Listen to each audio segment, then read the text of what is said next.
Next up, I would like to introduce Nicolas. He is the head of developer advocacy at Apache APISIX. If you were here yesterday, we actually had another contributor who had worked on APISIX, and Nicolas has recorded a video for us to watch, and then given time afterwards, he will join us for some Q&A as well. So this video is about evolving your APIs as a step-by-step approach. So if we can bring that video up now, we can all enjoy it and have a watch. APIs. I'm Nicolas Fränkel. I've been a developer for some time. And a couple of years ago, I decided to become a developer advocate.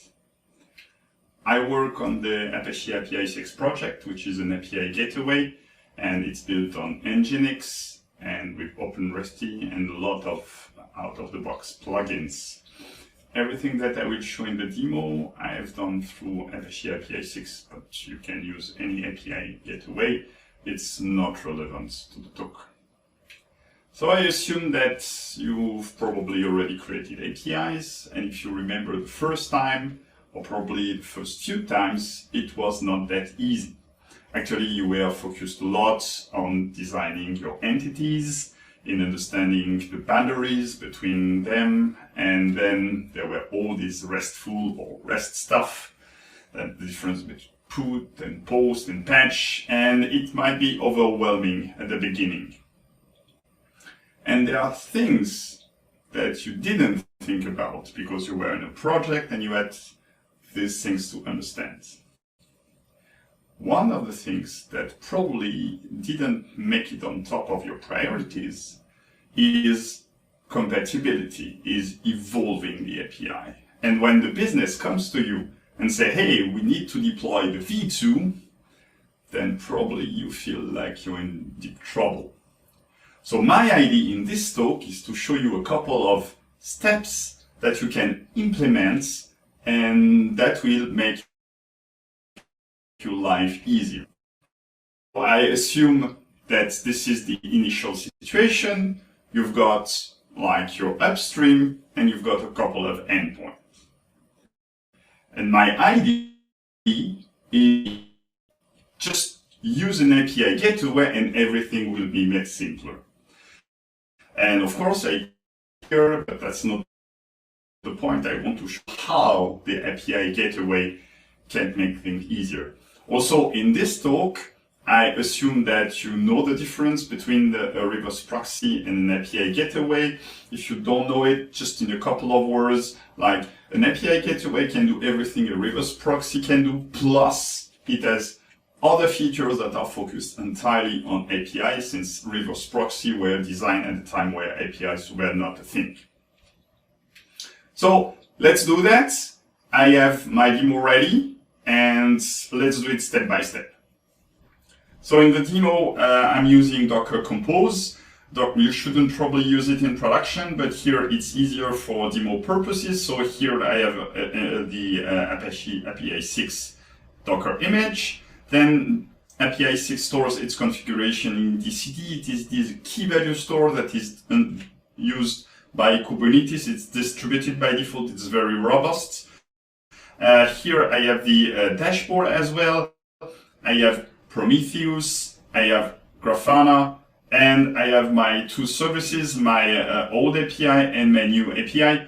Obviously, normally you wouldn't deploy both at the same time, but because I'm user composed, it's how I do it. So let's see how it works. If I curl localhost 8081 and I say hello, then I've got hello world. And if I using the new API, which is deployed on port 8082, then it says hello world, but it's better. So it's a much better hello world. So my idea is to like move from one to the other.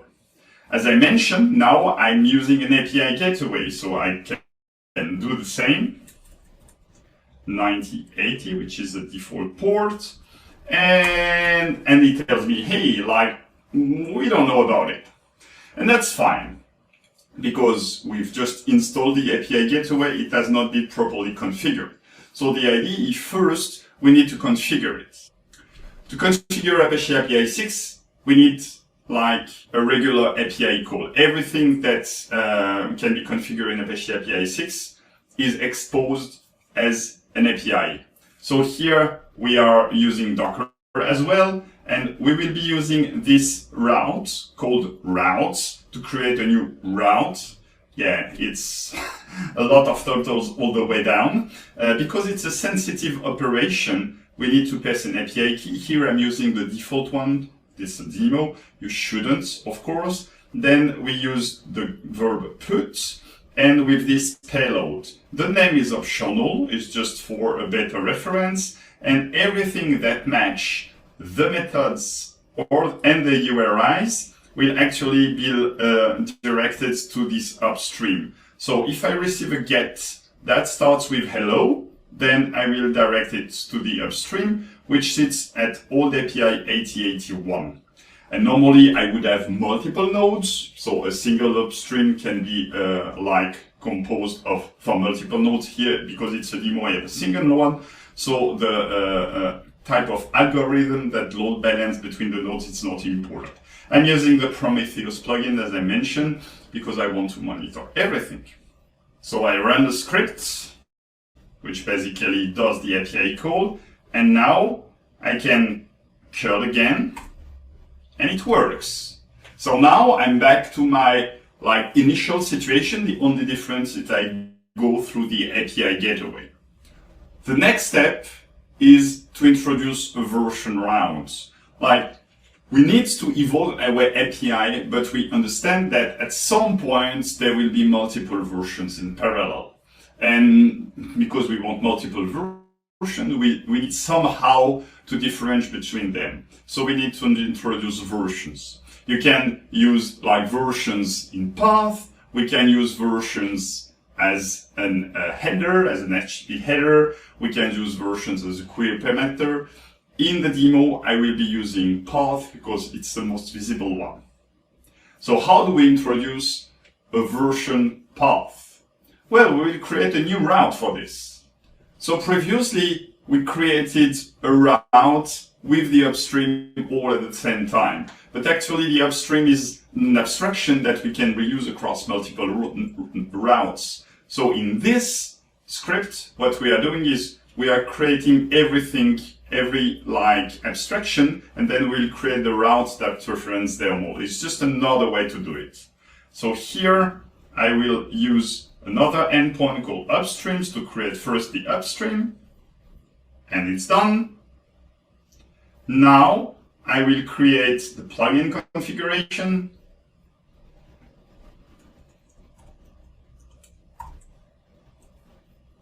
And it's done. And finally, I create the route that binds them both. So here I'm using the route endpoints with a new ID because I want to create a new one. And I will reference the upstream and the plugin config that I've created previously. Let's do it. Done. I also need something before. What I need to do before is to transform the requests. At the moment, I will send v1/hello, and if I forward v1/hello to the upstream doesn't know it, because what's the upstream knows it's /hello. So I need to first rewrite the request here, and to say if it starts with v1, then I need to cut the v1 out and just forward /hello. And now if we try it,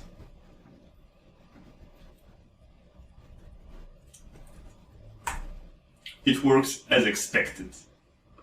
Now, if we have both an inversion route and a version route at the same time, there is a high chance that people will still keep using the inversion route. So not only people who are using the inversion route already, but users that will check on forums on what other people did and duplicate it. So we need to actively tell people, hey folks, you shouldn't use the inversion routes. Now we have version everything.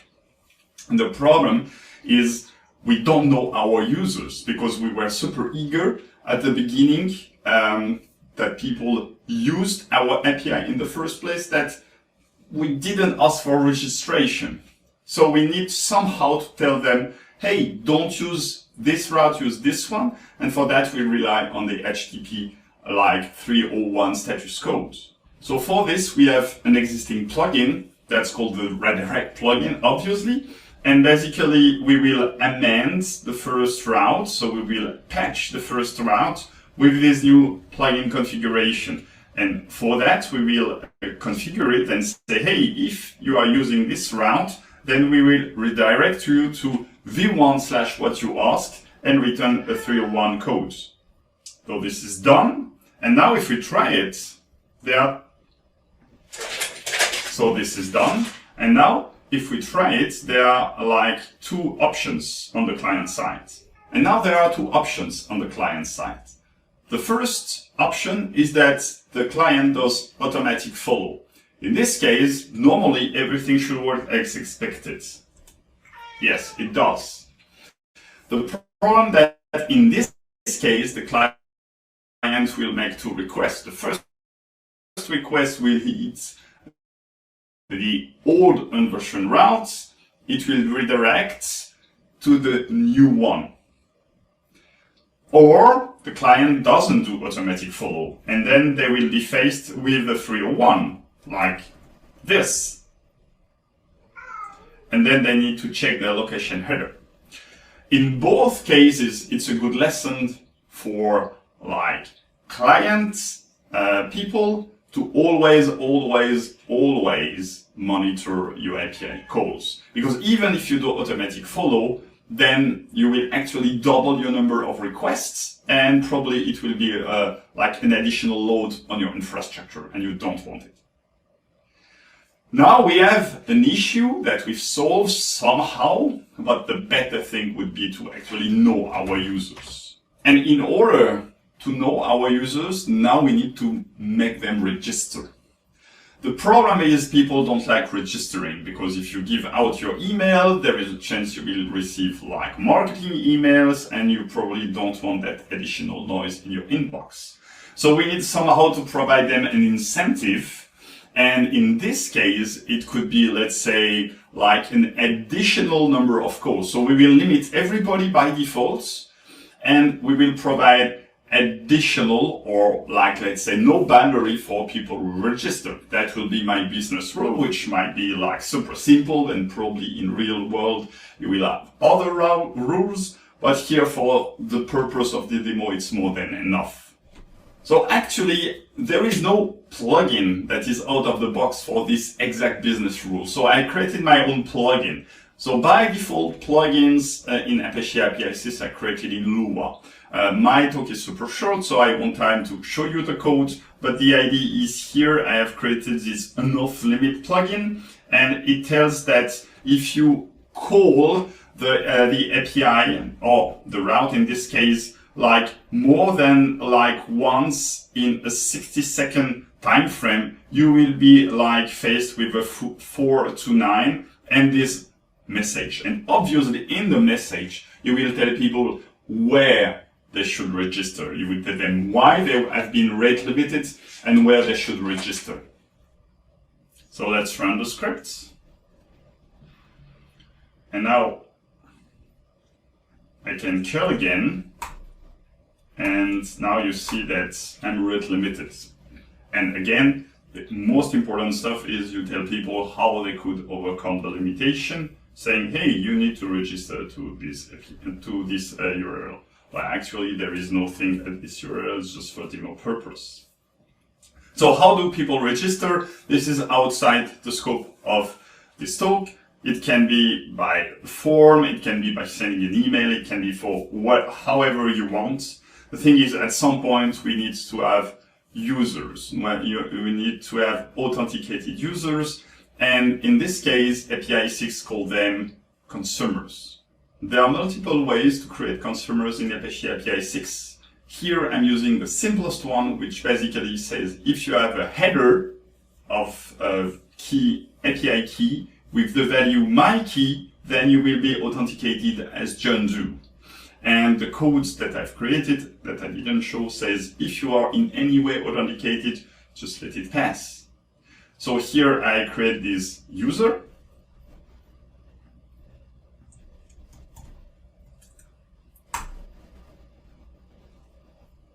And now I can test that if I pass the header and I said the key is API key, that can be overridden, and here the value is my key. Then I'm authenticated. I will be recognized as John Doe, and then I can continue doing my stuff without being rate limited. The next step is to start testing. So I assume that you are doing unit testing. I assume that you are doing integration testing, but after you've done both, you need to test in production. And there are multiple ways to do that. In general, people think about Canary releases, but before doing Canary releases, I would encourage you to first mirror the loads to the production loads and to direct it to your new version. And then you discard the response. But for example, I probably think that there will be production requests that will break your V2. Because when you are doing testing in general, you don't test stuff that doesn't seem logical, that doesn't seem relevant. But in production, there might be 0.5% or even lower requests that you didn't think about and that might break your code. So you will be doing this. In Apache APISIX, there is something called the Mira proxy that does exactly that. So it's also a plugin. I won't demo it for time purposes, but I would really recommend you to have a look at it. Now, once you have done it, now you can do proper Canary release. And Canary release is the way to send the loads, a fraction of the load or a fraction of the load, depending on some characteristic, to the new upstream. So you can do it based on a header, saying, hey, if the request contains this header, direct the load to this new upstream, or it can be based on geolocation, saying, hey, people from Asia, they will receive the load, while people from the rest of the world, they will get the old version. Or it can be a completely arbitrary number. In general, you might want to start with users that are inside your organization, and probably because they are inside, they will go through a different API Getaway or reverse proxy, so you can add a header. Or once you've passed that point and everything seems to be stable, then you can start providing the loads to the new version of the API to more people. So you might say let's start with 5%. 5% of the user will get to the new version, and then you can check that it's probably the same response headers. So let's see how to do it. In APISIX, it's called the split traffic, and here we will run the script. And the script is the following. So we'll create the new upstream, and then we will duplicate the configuration that we have created so far. And here we have a traffic split, and for demo purposes, I don't want to have 5% because it would be not super wieldy. I will say half up. So half of the calls will be directed to the V1, half of the calls will be directed to the V2. Let's try it.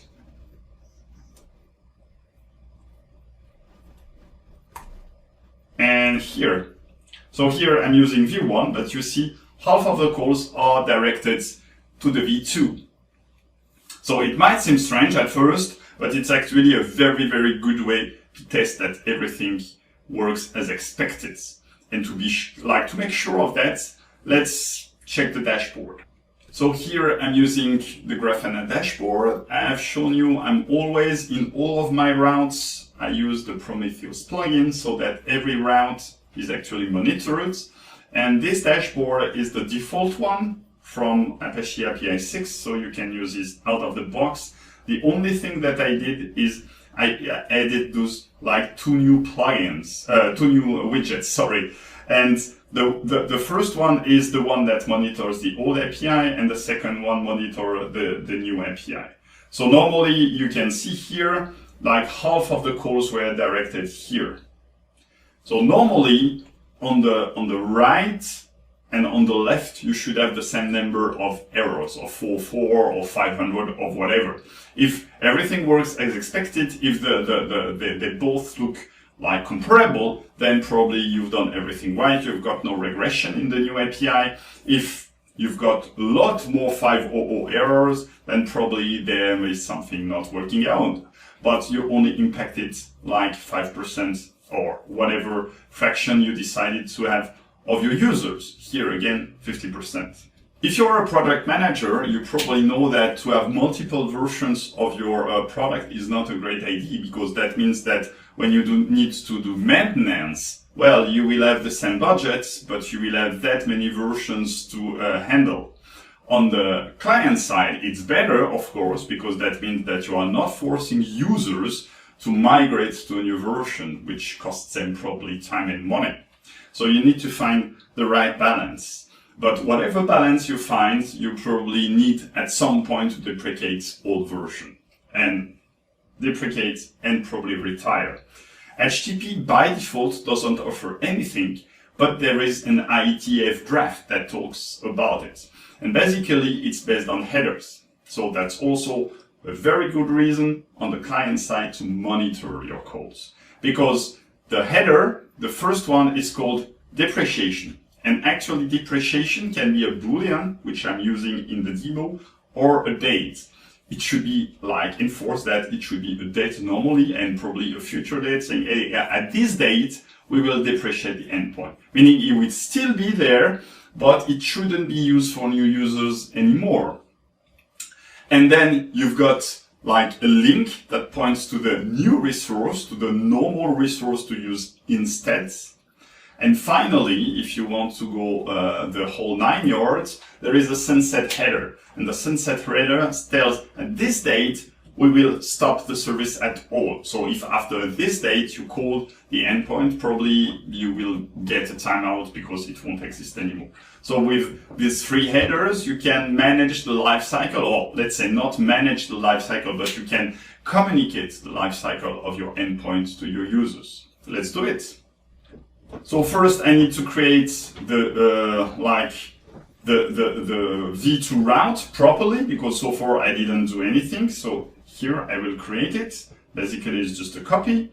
And then I need to deprecate the V1 route. So on the V1 route, on the plugin config, because remember I was using the reference, I will rewrite the response to add additional headers. So here, as I mentioned, I don't use a date because the demo can be done anytime. So here deprecation is true, so it's a Boolean. And here I'm using some nginx variable to not to hard code anything.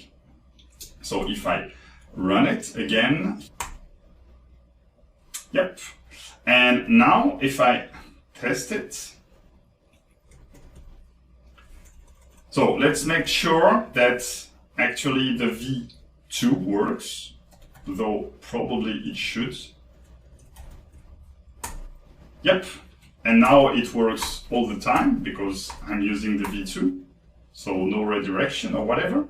And on the V1, I will be verbose. And it tells me, hey, this is deprecated, you should use this localhost blah blah blah V2 instead. And the last step is to enjoy, because at this point, probably it will be much easier the next time for V3 when business comes to you. If you have handled every step that I've shown you so far, it will be like a walk in the park, or so I believe. Thanks for your attention. You can read my blog, you can follow me on Twitter. If you're interested about the code, because I was a bit too fast, then everything is on GitHub. Please check it, like make PRs, whatever you want. And if I got you somehow interested in Apache APISIX, please have a look at our website. Thanks a lot for your attention and have a good day. All right. Thank you, Nicolas. And Nicolas is here right now to answer some questions. And I'll get right into it. So you mentioned that in a part of the video that you probably should not use Docker Compose in production. And I would like to just ask why and what would you recommend doing instead? So Docker Compose is great for demos, but basically, for example, if a pod is killed or whatever, then you are on your own. I mean, there is ton of stuff that you want in production, like self-healing and stuff, that is missing from Docker Compose. I'm not saying it's a bad solution, but it's probably not like reliable. And so for me, it's good for demos, but I won't go further. If you want to have this self-healing capabilities, scaling, whatever, then you probably should be using like directly Kubernetes. Thank you. And I also noticed, so earlier we had someone from API, well, not directly from APISIX, but related to the project, talking about how plugins are created in Lua.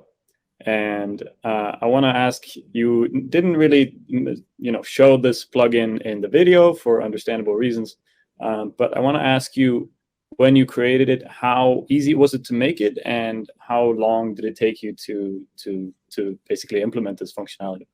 So first, I'm not a Lua developer. My background is in Java and Kotlin, and I'm trying to learn Rust. So I basically know nothing about Lua. But it was quite easy because it was about rate limiting. So basically, I copy-pasted the rate limiting existing plugin, and I added my logic on top of it. My logic is, hey, if I'm authenticated, like return, and don't do the later checks. And perhaps I would say in 2 hours, I had something working. Let's say 4 hours. I don't remember exactly, but it's quite easy. The most limiting factor for me is, since I don't know Lua, I had to check the syntax and whatever, and then about the life cycle, that every time I need to restart and stuff, whereas in Java, I would just put a breakpoint and debug the state of my stuff. That in Lua, I don't know how to do it. Otherwise, it's pretty straightforward. Even if you have no experience in Lua, if you're a developer in any language, which is not Lisp-based, then you can understand what you want to do. I think the biggest difference is, like, there is no array in Lua. There are maps with indexes where the keys are like the indexes. And for me, that's the biggest gotcha, but otherwise, nothing mind-blowing.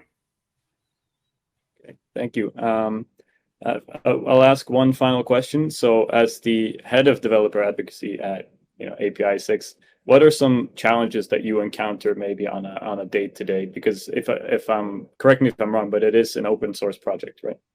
Yes, it is an open source project. So first, just to, I'm head of developer advocacy for APISIX, but I'm not paid by the project. I'm paid by a company that works and gives the contributions back to the project.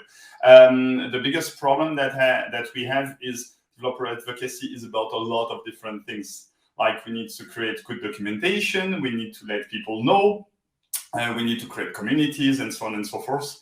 And so it's, well, we need to do a lot of different things on different themes. The great thing is our team right now, we have like 3 people, and we manage, everybody has different inclination and preferences, and we manage to do every bit of things. That's really good, but of course it would be better to be much more numbers, pick up more conferences, create better documentation, be able to interact more with our users. By the way, if you've got questions, we are on the Apache Slack, so there is an APISIX channel. Feel free to join, to ask questions, to try, and yeah, we welcome feedback. Okay. Thank you very much, Nicolas, for your video presentation and for answering my questions as well.